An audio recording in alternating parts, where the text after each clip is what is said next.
All right, welcome to another episode of Warrior versus Zombie. And I, as always, have an amazing warrior guest for you, Marie Elizabeth. And I'm not even going to say her last name because she told me not to. And I'll come back to her in a second.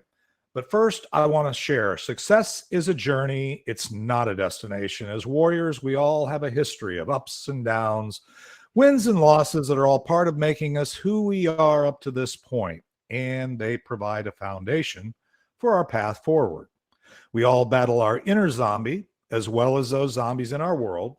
And in each episode, I interview warriors who are aspiring leaders from all walks of life: entrepreneurs, artists, health practitioners, business owners, literally any inspired leader that has a story to tell. These warriors have a cause. They have unique value and a vision that goes generations into the future. And today's guest is no exception. Marie Elizabeth is an awesome warrior. She's a mother, a speaker, a consultant, coach, and an author. Her journey began with a dream. However, the zombies of four incurable, debilitating autoimmune disorders and losing everything resulted in a dream fading into the background. After 30 years of stress and intense pain and seeking and ultimately finding solutions for mindset, health, and wealth, Maria's mission today is to create collective awareness through summits, authoring, and social media by telling her story about her miraculous healing online and how the internet changed her life and how it can do it for you. Using solutions, systems, tools, and techniques that are totally transferable, including mindful investing, the use of AI and automation for conscious marketing, and combined with, and here's what I think is most important, with her trust in God and life's process. Those have been the catalyst for her discovering her purpose, which is inspiring others to never give up on their dreams. And I absolutely love that, knowing my life purpose being changing the world one dream at a time. So we are very aligned there. So Marie Elizabeth, welcome to Warrior versus Zombie. How are things in South Africa today? I've never spoken with somebody from South Africa on this podcast. Hello, David and audience. Thank you very much for this opportunity. I really appreciate it. South Africa is a wonderful, beautiful country, but I believe, like everything else and everywhere else, it depends on how you look at it. There are a lot of negative people due to what's happening in the world, in every country, and everybody's lives. But for me, it's awesome. I just love my country and love the world. It all depends on how we look at it. I love that because actually, again, we just hit on another alignment point because my canned response, and it's really not canned, it's intentional. When somebody says, "How are you doing?" I say, "Always good." And they say, "How can you always be good? How can that always be good?" And I said, "Because that's a decision. And also, I'm a Christian, so I have the spirit within me. So there's always something good about me, even if I'm having a bad day or the things around me." So that's beautiful. I love that. So what's I'm always I know it's not a weather forecast or whatever, but I'm always fascinated by where people are, what they're dealing with, and I know you're in the southern hemisphere, and I'm on the other side. So seasonally, we kind of shift back and forth. Is it summer there, winter there? What are you dealing with there? We are going into autumn. We Okay. still, but even in winter, we have nice warm days and Hmm. it's cold at night, but during the days, it's very comfortable. And at this stage, it's that nice, perfect weather. It's neither cold, no, not hot, neither is it hot. So it's just perfect.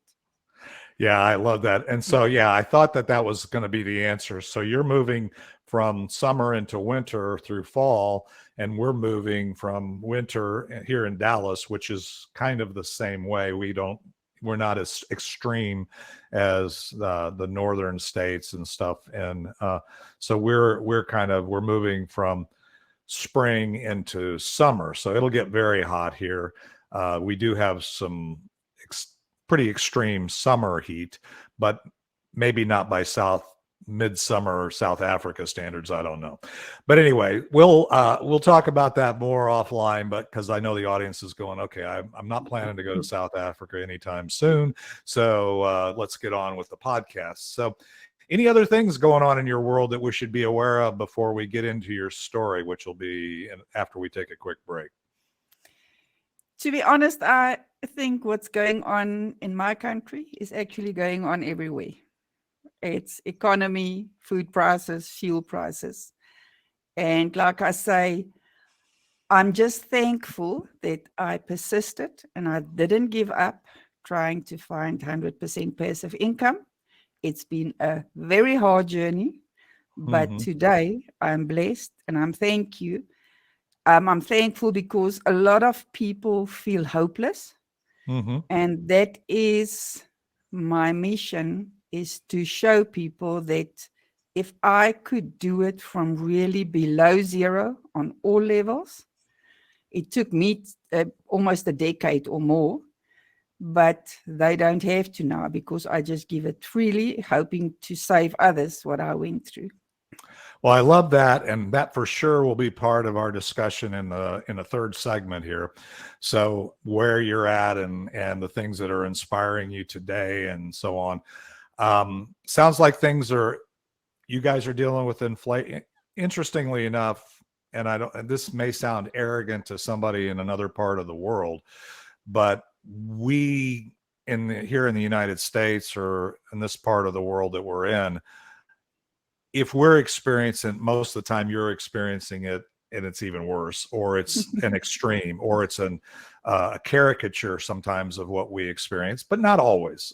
So I'm not surprised by that because inflation is a real thing. We say here in my neck of the woods where we're at that it hasn't gotten bad enough because people aren't really doing the things that a smart person would look at and say, how can they possibly believe that, when they can see with their own eyes that that's not true. When the government tells you, oh, everybody's doing good, and you look at it and go, no, everybody's not. And that's just a lie. But if they say it loud enough, long enough, frequently enough, and they get enough people saying it, people kind of go, oh, well, maybe it's just me.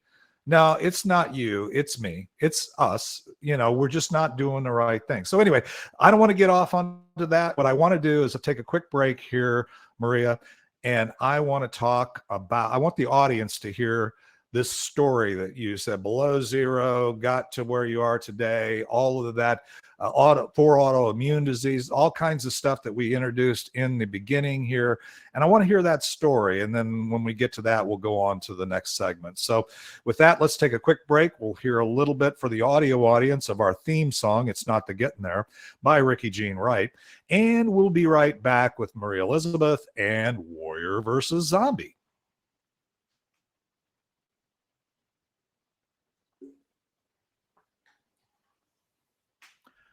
All right. Well, we're warmed up and ready to go. And Maria, thank you. Thank you again for joining us. Tell me this story. How did you get from where you started? And then we can talk about where you are today in the next segment.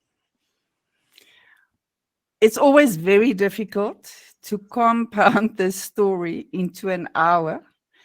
So I'm going to call it the zombies, and then you can ask me about it. There's nothing that I'm not prepared to say, so you can ask me any question. Okay. I always wanted to be an artist since before I went to school, but due to our times and everything, I never became an artist. And I went to study occupational therapy, and at the end of my first year, I told my parents, but this is not what I want to do for life. So I'm a college dropout. I got married at 21. And then I walked around for 5 years from the age of about 24, from specialist to specialist, being so ill that I couldn't function. And they kept telling me it's in my head and it's not real. And I told them I didn't feel like this all the time. I wanted to do extreme sports, jump out of planes, cycling. I've always been an athlete. Then I divorced, leaving someone I still loved with a 15-month-old baby. In the middle of their divorce, I got retrenched from a very good job. I lost everything I worked my whole life for, and I started again at the age of 40 as a waitress to survive. Hmm. Then I got married again. My second husband was terminally ill when I met him, but he was still fine. And I lost him at 42. Wow. Until today, he passed away 8 years ago. He was an engineer in the gold industry. They still haven't paid him his compensation. So at a stage, we literally had to survive on a government grant of $100 a month. Having all the abilities, the talents, and the experience I had, I couldn't even find a job for $100, $200 a month. And all this happened while I was extremely ill. While I was still married, there were days where I couldn't get out of bed. I would fall out of bed and pull myself up against furniture. I prayed many times to not wake up the next day. I just never had the guts to commit suicide, but I think I would have paid someone to do it for me. And I often find since my healing that I think because people don't know how bad it was, they don't realize the miracle. Hmm. And I decided to start saying these things. I've sat with a 9mm in my hands. I wanted to drive off the cliffs. I just never had the guts. Mm-hmm. Okay, so this all happened fighting through the past almost a decade, being declared partially disabled and then fully disabled end of November last year. And then I had to resign because of my integrity and who I am, not knowing how I was going to survive. I had to resign from my disability. I think that was the first for the insurance company as well.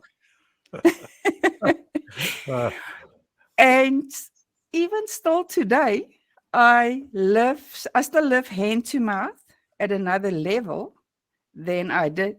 So I'm better off, but I still have to trust God and universe that I will be able to pay my bills at the end of the month.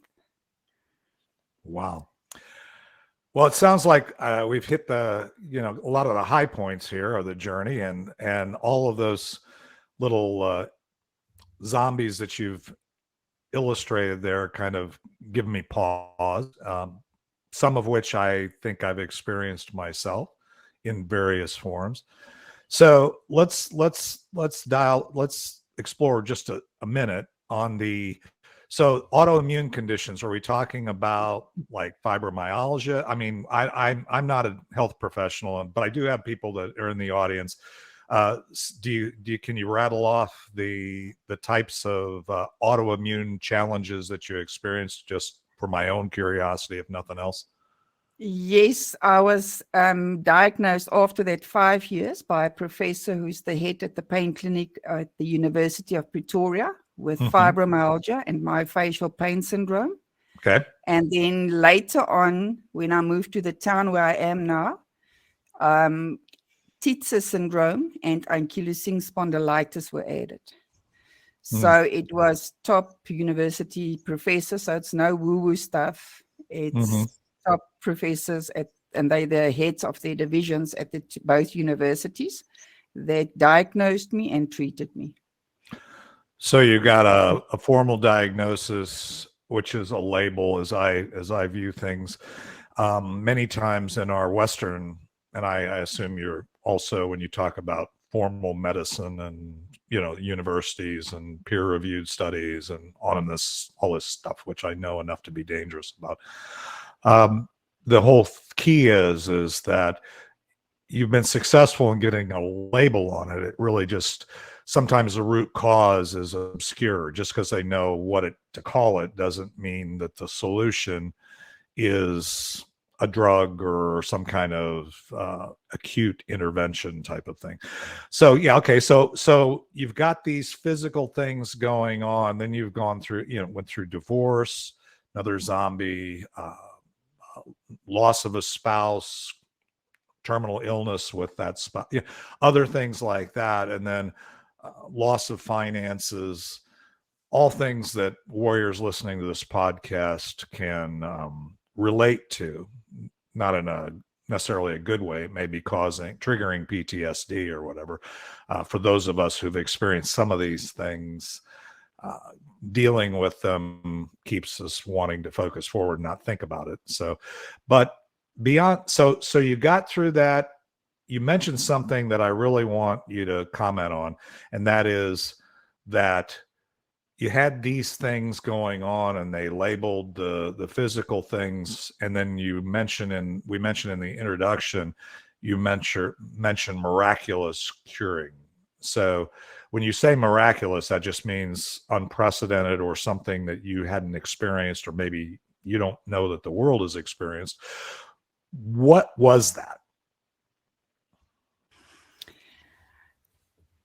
Okay, let me start by saying during that 5 years when they told me it was all my imagination and my mind, Mm-hmm. and that was before the internet, so now I've given my age away. It's I okay. start, I'm older, so don't worry about it. And I be proud. start, Be proud. You're still here. You didn't use that 9mm or run off a cliff. So I'm thankful that you're able to share your age. That's something we should celebrate. So don't worry about that. Okay, now that we got that that's a out of the way, privilege. yeah, That's it's a a privilege. privilege. With my husband dying at 42, I know that many Yeah. don't get to grow older. I started digging, and at that time, I started reading Professor Dr. John DeMartini's books Mm-hmm. about quantum physics and all the stuff about the mind. For 30 plus years, I dug into neuroplasticity, brain chemicals, health, mindset, self-development, just name it. And then you add the artist and forex trading, stocks, crypto, passive money. So it's one crazy basket. It's kind of too much. And they told me there's no cure. Uh-huh. And I kept saying, I won't give up. They don't know what caused it, so they can't tell me there's no cure. I'm going to persist until I find it. Then, while I was married and I decided to fall pregnant, they said the chances of my child having it is 50-50. And I said to them, but if it's all in my mind, how can it be 50-50 that she can have it? It doesn't make sense. Long story short, I decided, well, if it's all in my mind, chances are small that my child will have it. I fell pregnant, and since a very young age, she had the same aches and symptoms. And I could see them, and she would come to me, and I could see by her reactions. I took her to the pediatrician, and I said, I've asked the mothers around me with the children of the same age, it's not growing pains. He must please check for me. So she was diagnosed at around between 15 months and 24 months with fibromyalgia as well, and on 2 more occasions during my lifetime. And because of that, it was even a bigger reason for me to not give up finding the solution and the cure, because it wasn't just me anymore. Amen. So I kept persisting, and I said I wouldn't give up. Then on 15 November, a year ago, Walt Thiessen from LOA in New York interviewed me, asked me how did I persist for that long and how it led me to making passive money. And 15 days later, the insurance company I worked for as a regulated financial advisor declared me fully disabled. Then Walt asked me to speak at his abundance workshop, which was a summit, and do a workshop there, which was about abundance and money. Before the last session, which was the healing session, I was asked to speak at the Empowered Women World Summit and Thoughts Becomes Things. And I was asked for an interview in Australia for Law of Attraction and in Canada for Rise to Higher Heights.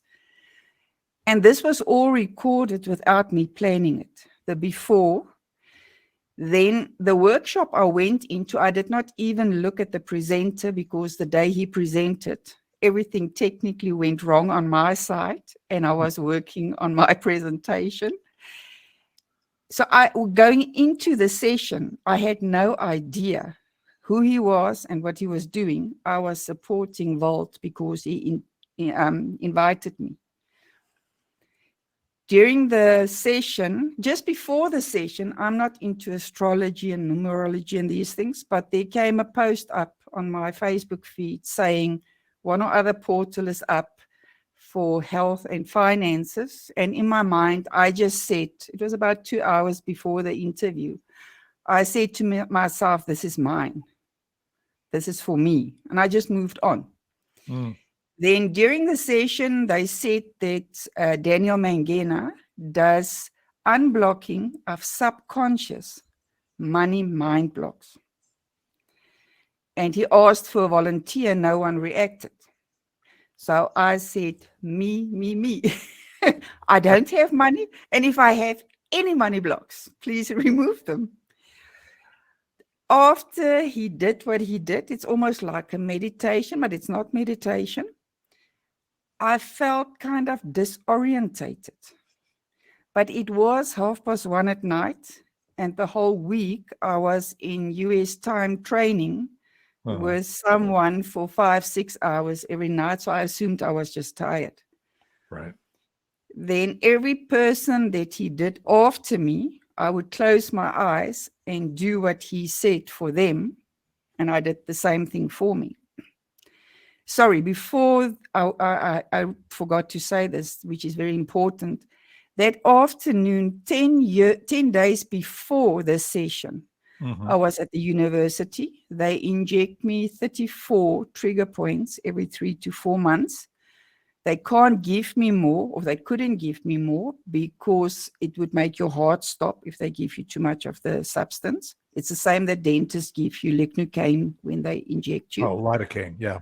Right. Yes. So based on your weight, they can only give you so much. So they normally mark all the places, and then we choose the 34 worst ones. And every 3 months, 4 months during COVID, I would go back and we just repeat.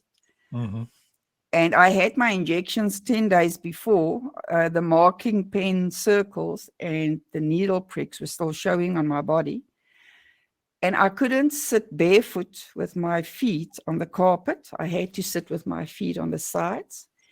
That afternoon, I was walking crippled because of a specific trigger point on my right top leg. And I thought to myself, I can't walk with this for 3 or 4 months. And I took the pen, marking it with the idea I want to go back on the Monday and get the injection. And I was watching training, and I would keep sitting with my hands like this, and my breath would hurt my hands.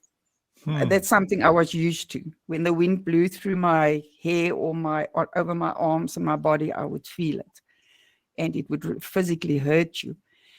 And I would move my hands every time to under my chin, and I would forget. So I was aware of these things. For instance, when I walk barefoot on the tiles, when I step on that groove, it hurt me. I couldn't hold a pen. When I'm driving a car, just using the pedals, holding the steering wheel, opening the window, changing gears, everything hurts. When I took the kettle, I never wore tight clothes, jeans with seams. When I was really ill at night, if my pajamas or the sheets would make a fold, it would wake me at night. And I often, when I was really ill, I injected myself up to 3 times a day with Voltaren just to stay upright. And I would drink sleeping tablets 3 times a night. I would sometimes sweat so much at night that I had to change my clothes, go have a bath and change clothes in the middle of the night. I don't really talk about these things. So this is call it the pre. And then right at the end, when Daniel Mangena did the exercise with Voltis and the presenter, and I, like with everybody else, I did the same. And I saw that Volt had the same, when he came out of it, he had the same reaction, but I think times 10 or more than I had. And then I realized, but it wasn't just that I was tired. And I can see at a stage they taught me self-hypnosis when the patches that they give terminal cancer patients for pain, Duragesic, that didn't work. Nothing worked. Duragesic and fentanyl is 300 times stronger than morphine. Mm. They taught me self-hypnosis. And at the end of this session, all of a sudden, I just felt different. And I started stomping my feet on the carpet, and I felt, but there's no pain. And I didn't know what was going on. And I remembered the afternoon, and I searched for the trigger point, because that trigger point is like a marble sitting under your skin. You don't need a medical person to feel it. Anybody, I can feel anybody. And then I blew on my hands, and all the pain was gone. Wow. I mean, to me, it was just, at the end of this, you can hear me saying, when I watched it later, I realized I thought it was still self-hypnosis. And I said, I have stopped doing these things. I have forgotten how powerful it is. And then when I saw that Walt was disorientated and felt the way I do, I could see he couldn't finish the session. And I said to Daniel, while Walt is coming to himself, I've got a question. For the past about 3 years, it felt as if something is blocking me subconsciously, quantum physically, cell memory. I don't know what, and I can't find anyone to help me. And Daniel basically said to me, and all this is also recorded. I've put it on my YouTube. I just cut out the other people because I didn't have their permission. Mm-hmm. Sure. And he said that by arguing with the professors, I hold on to the illnesses. I'm not letting go of it. And I said to him, no, but I've stopped long time ago arguing with them because they just make me angry and cross. I don't do it anymore. I just do my thing. And then he said to me, but that means in my mind, I'm still arguing. And when he said it, I didn't want to say to him, but I'm not doing it. But I realized, but I'm not aware that I'm doing it. And I never had these voices in my head. The whole 30 years, it was part of my problem. I never had voices saying I'm not good enough and all those things since I was young. Mm-hmm. Even as a teenager, if I believed in something, I would get up against Million and I would say, this is what I believe and this is what I do. And long story short, while I was still married, I started digging into this. When they diagnosed me, they kept telling me I was abused and molested and sexual stuff. And I said, I've got nothing like that in my life because I had an extremely happy childhood. When we would go to see psychologists for therapy when I was married, they said to me, it's not 1 out of 1,000,000. You don't get it. A family like that, it's less than 1 out of 1,000,000. You don't get families like that.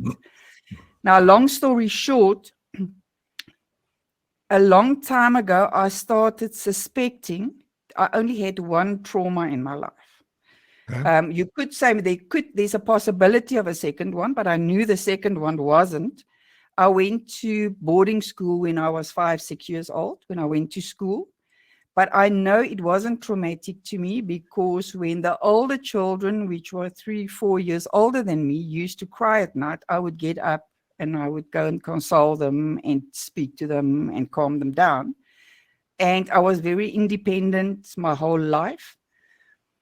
But when I was 3 years old, which now comes back, some of these things I only realized just before the end of last year. Some of the information came to me.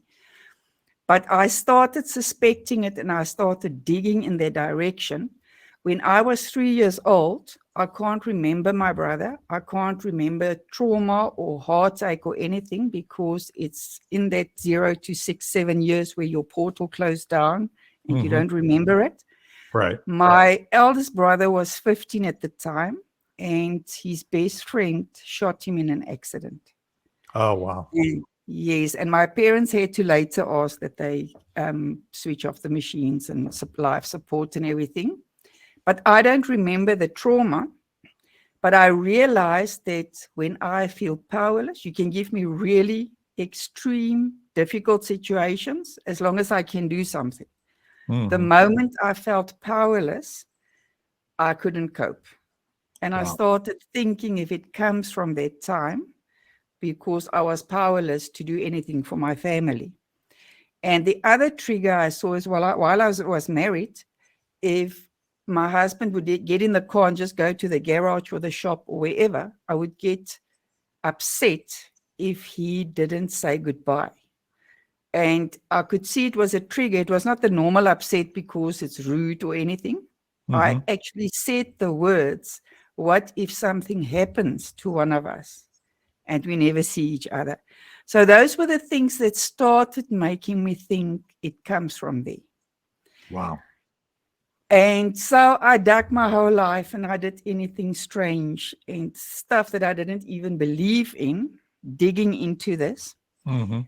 And in the end, I think it comes from there. After 50 plus years, I think what happened based on my knowledge and experience and the stuff that I've studied, obviously, my brother was 7 at the time, my other brother. So he was Mhm. just out of the 0 to 7 Right. closure. So it had a different impact on me. But it looks, and the assumptions that I'm making is that because my parents and the whole family was in survival, and in my subconscious mind, I experienced a lack or not receiving what I needed at that time, and Right. I physically couldn't give it.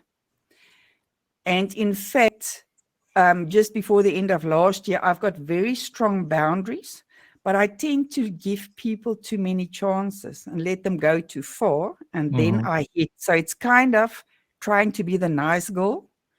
And I couldn't understand where it comes from because it never made sense to me.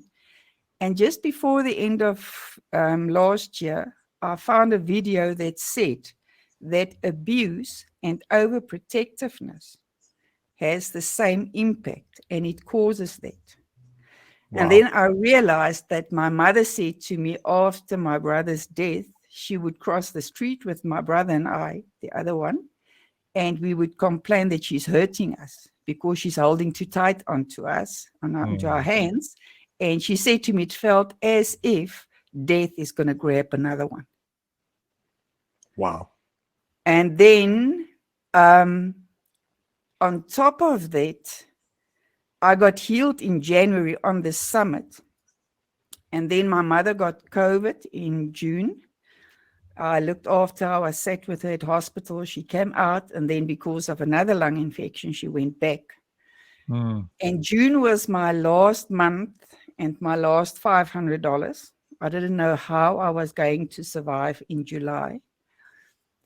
And coming to the lack mindset, my mother had a lack mindset due to when she was a child, a young child. Her father lost everything in the depression and they had to go and work for another farmer and everything. Mhm.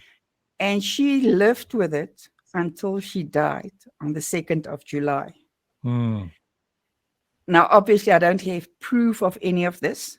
But my mother was not just my mother, she was my best friend my whole life. And it looks as if there was a tie, one or other bond, because my mother died on the 2nd of July. And from nowhere, my passive income was $500, which was exactly what I needed in July. And from there onwards, it just multiplied and became better. So I don't have scientific proof, but based on what I've learned and my knowledge and studies my whole life, I believe there was a bond. Mm. Yeah, it's fascinating. There possibly could be. So, and that, wow. I mean, thank you for sharing that. That's quite a journey. So going through that as I'm listening to you, there is strong connections. we inherit. There's what we call epigenetic. We inherit mindset and disposition and triggers from our other generations, especially when it overlaps where you're in the first 7 years and you hit on that. The other thing is that you said that I think is fascinating is when certain events that didn't seem to be connected occurred, then other blocks that maybe, as you call them, were there, went away. So now that we're getting kind of close to today, we're talking about where you are. So if you look back on that, what would you say was the big trigger that eliminated all those blocks and prepared you for today? And then we're going to take a break and come back and we're going to talk about today. I think in each phase, everything was a zombie. Mm-hmm. And I think until I worked on mindset and everything my whole life. Mm-hmm. And I think energetically, I prepared myself. The most difficult thing for me was to start vibrating and feeling as if I was already healed, as if I was abundant, as if I had love. Right. I honestly don't know exactly what pushed me over. I personally think I prepared myself my whole life, and I started seeing everything and every lesson and suffering, call it, as a blessing, as learning from it and taking me to where I want to be. I wasn't there, but I think I read it myself. And then I believe God and universe put Daniel Mangena, who had the knowledge, because in the past he did healings. Right. He stopped doing it because he couldn't prove it. And he moved over to money because he can prove what he's doing. Right. With a bank balance. And I saw since this happened, he had 3 other sessions again. And I think God and universe put the right person in the right place. I mean, I couldn't afford Daniel, even if I knew about him. It was like Dr. De Martini. Right. I could never afford Dr. Martini. And that is actually one of the things that kept blocking me. Every time I wanted to do something about my health, I got blocked. I didn't have the USD. I didn't have the USD. And that's what in the end pushed me to find 100% passive income. And I didn't want to find it in South African rand. I said I want it in dollar. And I'm not going to give up until I do it. People laughed at me and they said, because I said, I just want to make $1 online. And they said, what are you going to do with $1? I said, then I'm going to learn how to make $1 a day. And when I know how to do that, I'm going to make more per day. And still today around me, nobody knows what I'm doing.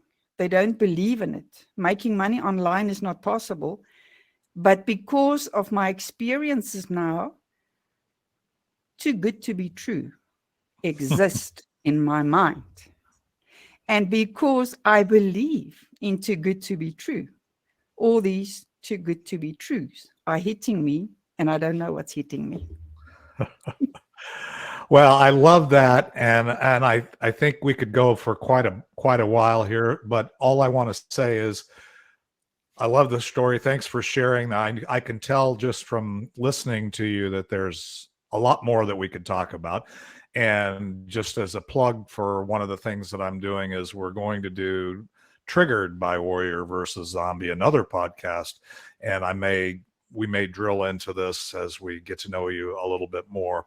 So, and have another episode on that podcast, which is just launching.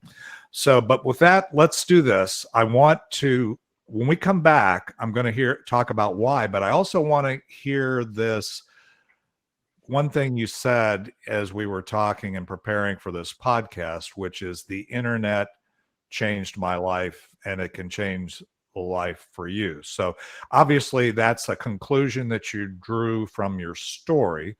And I want to use that to kind of bounce into why are you doing what you're doing today, the unique value and so on. So let's take a quick break. we'll hear a little more of our theme song, It's Not the Getting There, for the audio audience, by Ricky Jean Wright.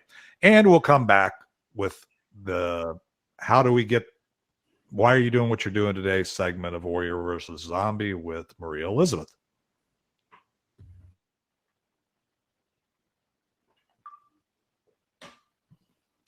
All right, that was fun.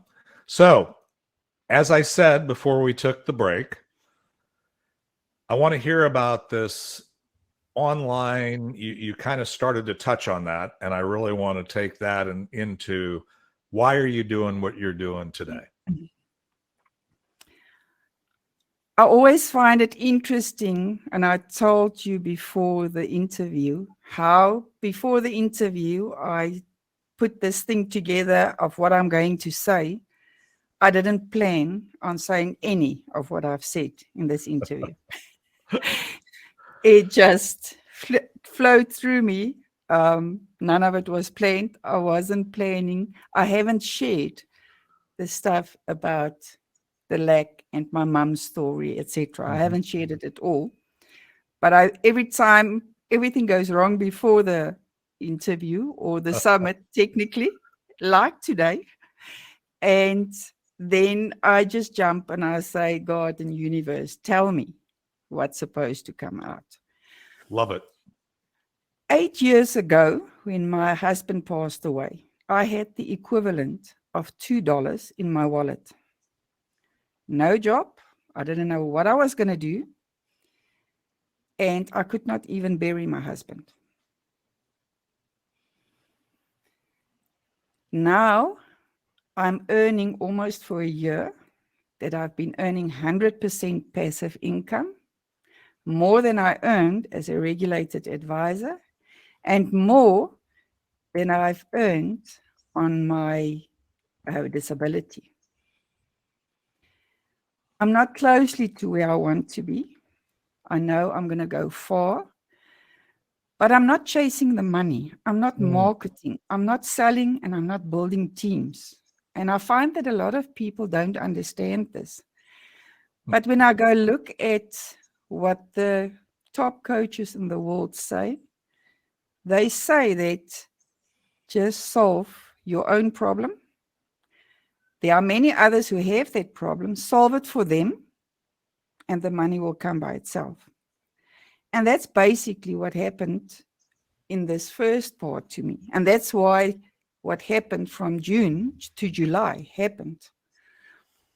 I'm still call it living from hand to mouth, just at another level. But I've been through every scam, every fake, every Ponzi, and everything that you can think about. But that gave me the knowledge and experience I have today. And somebody said to me the other day, if I could exchange my knowledge and experience for $1 million, now in my life, $1 million is a lot of money. Mm-hmm. But they wiped my slate clean, and I don't know all those things. And I said, no, I wouldn't. Because what I know, what I've learned, what I've experienced can make me and other people much more money than $1 million. And I'd rather suffer and struggle and learn a bit longer and give the people that resonate with who I am, what I'm doing, the opportunity to not have to go through those frustrations, fakes, time, and learning that I had to go through. That's beautiful. I mean, the thing is, that's a warrior attribute that I see almost with every warrior guest that I have, and that is that we learn something, we fix our own problem, we fix our own self, and then we say, wow, it took me a long time to get there. It took me a lot of struggle. I had a lot of life is challenge and support, right? I mean, life is all about that. You DeMartini I'm familiar with, Joe Dispenza I'm familiar with. I'm very mainly on my own journey, trying to figure out why certain things happened in my life or happened with my clients. And so I get that.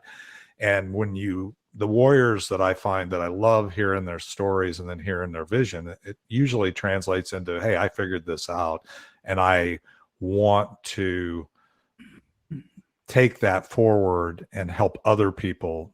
And so when you look at that impact, and that's a powerful impact, Maria, that's something that helping other people not go through the lack, the loss, the scarcity, the things that you experience is beautiful. What kind of impact are you looking for to make it on millions? Are you doing? We've talked a little bit. I get the sense that it's kind of like I do, divine appointment. People reach out to you, they see the alignment, they hear. That's what I kind of read in some of the intro stuff that you had given me. Is that where you're at, or is that? Tell me a little bit about that. I never planned on sharing what I'm doing. Mm-hmm. I didn't choose this. I Right. didn't choose this path. The path chose me. And I always wanted for myself to automate and use AI. So that was always my plan, because I said my target is to have 100 platforms or companies, each with a minimum of 10K in them. If one of them changes or closes, then I don't feel it. I don't even want to know it. Mm-hmm. And I always say to my audience, when they go into fear, because most people I work with have been scammed, Mm-hmm. I understand it and everything, but I say to them that the science behind it is that I can give you all the proof, all the knowledge, all the information. If you are in fear, you are not going to believe me. Right.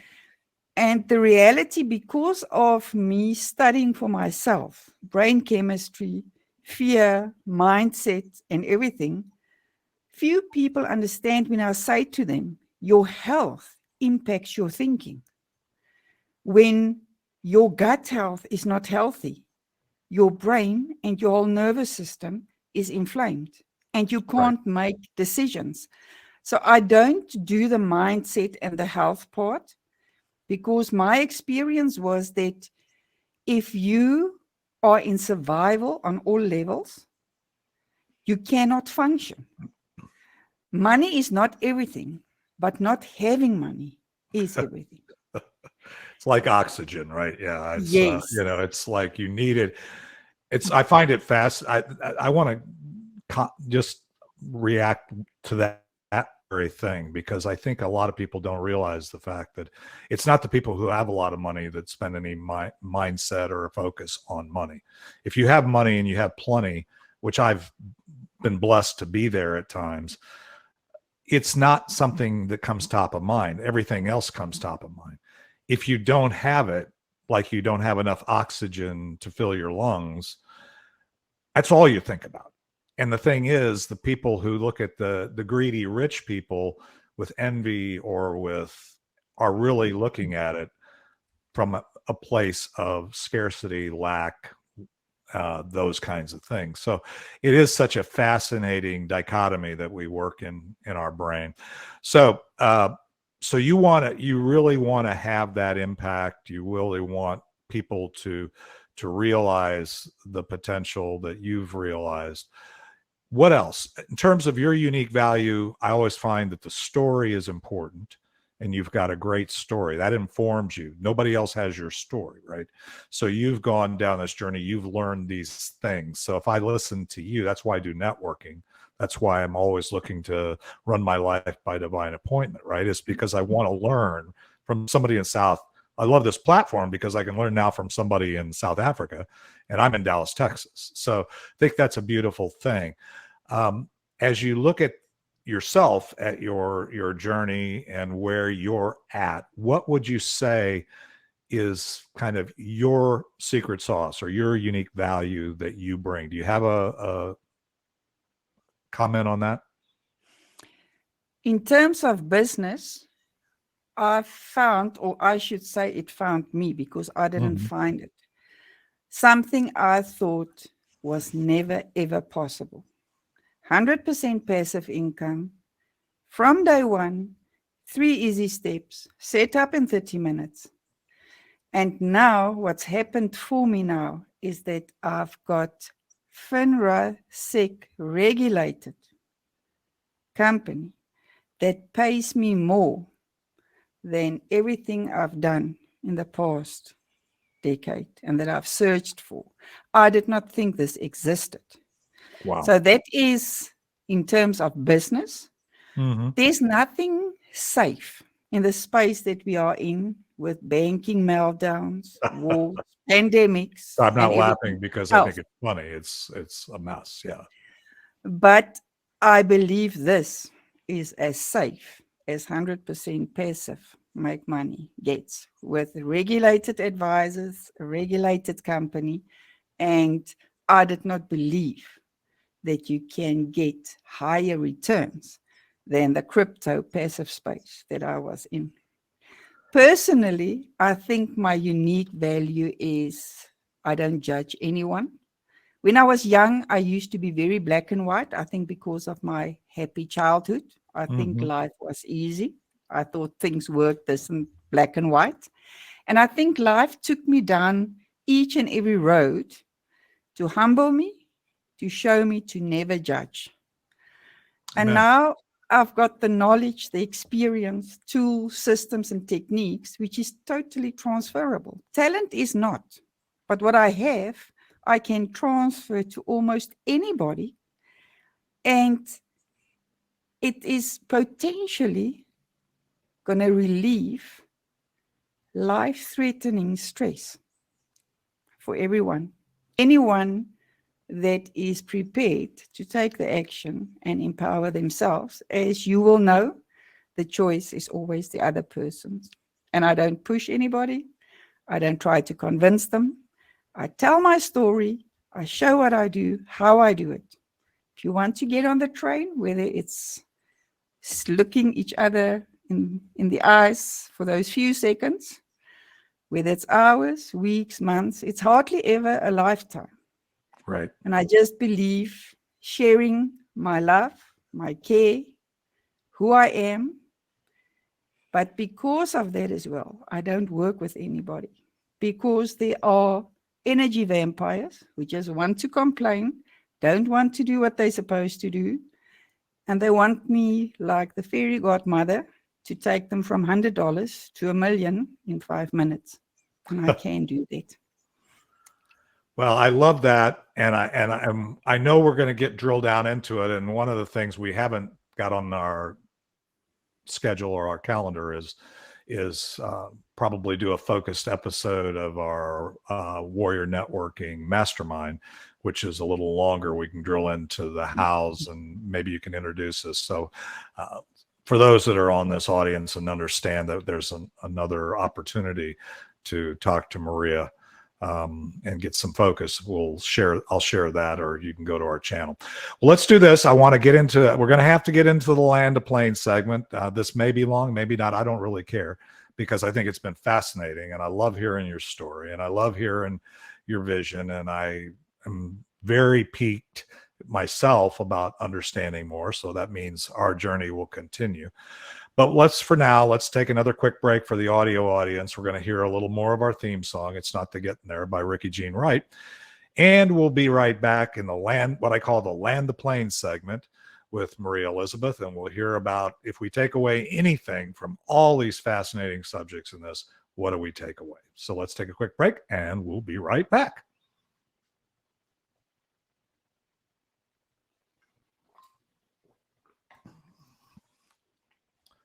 Maria, fascinating. Got both hemispheres going on here in full tilt. So I love that. So tell me, as I said before the break, if we take away anything, all the things that you've learned on your journey, all the things that you're learning and you're talking about and sharing about those things, what would the one thing, or two. I'm warriors are always overachievers, so you might give me more than one. That's okay. I learned that early on in this podcast, not to restrict warriors. But if we take away anything from this podcast, what would you want us to take away? I would like to give the process of never giving up on impossible dreams, to vibrate as if you have it already, to think it, speak it. If no one around you believes in it, do it online, in your diary for yourself, but just keep believing it, acting on it, and I can guarantee you it will come true. And there isn't anything like impossible. Too good to be true exists. I've experienced it since my healing, becoming independent, passive with 100% passive income. And it keeps happening to me every day. I mean, just to me, as a barefoot farm girl from South Africa, my bio has become, I'm a barefoot farm girl from Central South Africa. What happened, happened. It is what it is. And I say it as it is. Just being on this podcast, it was not something I could plan. Speaking at 2 Empowered Women World Summits, releasing my book at the second one. Last year, I was nominated as one of the 100 most inspirational people by Hoinza magazine. I mean, it doesn't make sense. And that's how I know it's not my story. Right. I'm not putting this together. There's a higher hand at play here. And that's why I have to share it. I didn't want to. I did not want to share it. And I have to. And that's why I'm doing what I'm doing. My whole life as well, I was looking for my purpose and I couldn't find my purpose. And all the suffering and everything that I went through now led me to my purpose. Well, I love that. And it sounds like we could explore that. I want to give the audience a couple of takeaways that you just gave us. One is, and you connected 2 dots, and you I think you know this, but you said you envision what you want, you know what you want, you keep it in front of mind. The thing that a lot of people miss is you act on it. The secret isn't the secret if you don't live it. And if you don't believe it, you won't live it. If you don't see it, you won't live it. If you don't act on it, you won't have it. So, and if you don't act on it, then you really don't believe it, in my mind. So as a warrior, your beliefs, even though you have to realize, and by the way, I say this is in my Bible, okay? All things are possible. So there is no too good to be true. The only too good to be true is that you don't have the components you need to realize that vision. So you've put that out there in your story. You've put that out there even in your response to this question. And that is something that everybody should take away. So let me do this. We're going to have to land the plane, as hard as it is for me to do. So Maria, how do we stay in touch? This is on the Be Connected platform. You're on the platform. It's very early innovator opportunity. So people listening to this are going to go, what's that all about? Maria can tell you it's invitation only. So it gives you an opportunity that other people don't have. And she's learning how to introduce this, I'm sure, in her context of living her ideal day as I do. So tell me, how do we stay in touch beyond just on this platform? It's very easy. My email is makepassivemoneynow@gmail.com. And they will find me with my full ID name, Maria Elizabeth, on Facebook, LinkedIn, everywhere. I'm not active everywhere, but if they send me a message in Facebook or LinkedIn or email, they'll get me. Beautiful. Like it's simple. Like it's simple. When I'm listening to podcasts, I always want to know where to go, and I can always go back to the end of the podcast. So that's where you go to to stay in touch with Maria Elizabeth and get connected to her power in South Africa. So anyway, so we've got to land the plane. Thank you, Maria, for being here. This has been fascinating. I can't wait to publish this audio and this replay. I think people are going to be blessed by it. So thank you. I thank you and everybody else. If I can empower one person, it is enough. That's it. Yep. I always say I've got thousands of people in my network, but if I can change one life, that life has changed, and that's priceless. So I love that. Well, we're going to have to land the plane. Let's go to our final outro of It's Not the Getting There with Ricky Jean Wright. And we'll be back this Friday. We're moving this podcast from Thursdays live to Fridays live. And sometimes we even do it on Mondays because I'm not going to be constrained by challenges. We're going to keep moving. So for that, if you don't find us on Thursday, it'll be Friday. And if you don't find us on Friday, it'll be Monday. So that's good. So anyway, let's go to Ricky Jean Wright and we'll hear the final outro of It's Not the Getting There. And we'll be back next week.